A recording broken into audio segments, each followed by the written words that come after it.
Welcome friends, আমি সৌরভ। তো আমি এখন কথা বলবো সাভি মুভিটার নতুন একটা গান চলে আসছে। তো সেই গানটি নিয়ে কথা বলবো। তো গানটির টাইটেল ছিল ওয়াদা হামসে কারো, এবং গানটি কিন্তু গেয়েছেন কে কে। তো গানটা নিয়ে আমি সত্যি অনেক এক্সাইটেড, এবং গানটাও দুর্দান্ত ছিল। তো এই গানটি নিয়ে কথা বলবো। তো সাভি এই মুভিটাতে আমরা দেখতে পাবো দিব্যা খোসলা, অনিল কাপুর এবং হর্ষবর্ধন রানে। তো তাদের অভিনীত সাবি মুভি। তো যেখানে আমরা কেকের একটা গান পাইছি, গানটার টাইটেল ওয়াদা হামসে কারো। তো সত্যি গানটা খুব সুন্দর ছিল। কেকে এত সুন্দরভাবে এই গান গেয়েছে, সত্যি তার এই ফ্যানদের জন্য এটা অনেক বড় একটা গিফট।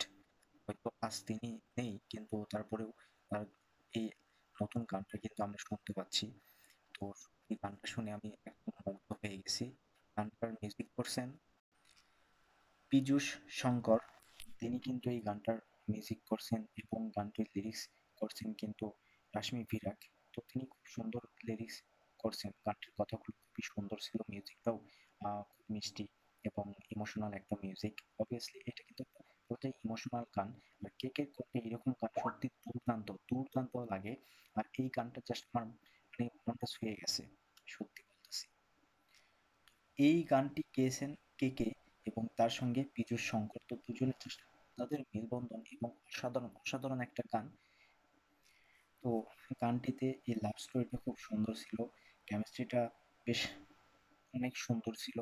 আর এখানে যে একটা টুইস্ট, অর্থাৎ একটা accident, এবং এই যে একটা চিঠি, এই চিঠিটা যেটা আমরা দেখতেছি, চিঠিতে কি লেখা ছিল বা এর পিছনের রহস্যটা কি। তো এই জিনিসটাকে মানে গানটার সিনগুলো খুব সুন্দর যেভাবে করছে আর কি, এটা বেশ ভালো হয়েছে। তবে অবভিয়াসলি অনুযায়ী যেরকম গান ছিল, তো মিউজিকটাও দুর্দান্ত, পারফেক্ট কম্বিনেশন। কেকের গানটা আমার কাছে সত্যি, আমি অনেক বড় একটা গিফট পাইছি আজকের দিনে।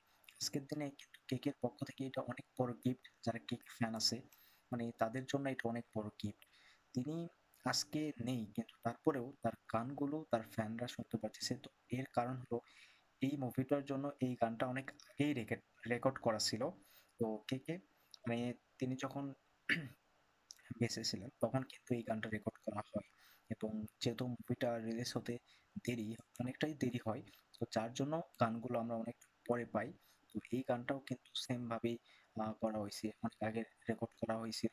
অবভিয়াসলি মুভিটা যখন রিলিজ হচ্ছে তখনই কিন্তু আমরা গানগুলো পেয়ে থাকি। তো এখানে হয়তো আজ আহ, কেকে নাই, কিন্তু তার মরার কিন্তু বেশি দিন হয় নাই। তো যার কারণে এই গানটা কিন্তু আমরা পেয়েছি। নাহলে আরো অনেক আগে যদি মুভিটা রিলিজ করতো তখনই পেয়ে যেতাম। তো গানটা সত্যি আমার কাছে অনেক অনেক ভালো লাগছে। আর কেকে স্যারের জন্য আহ, আমার শুভকামনা থাকবে। তিনি যেখানেই থাক, যেভাবেই থাক, তিনি যেন অনেক ভালো থাকে।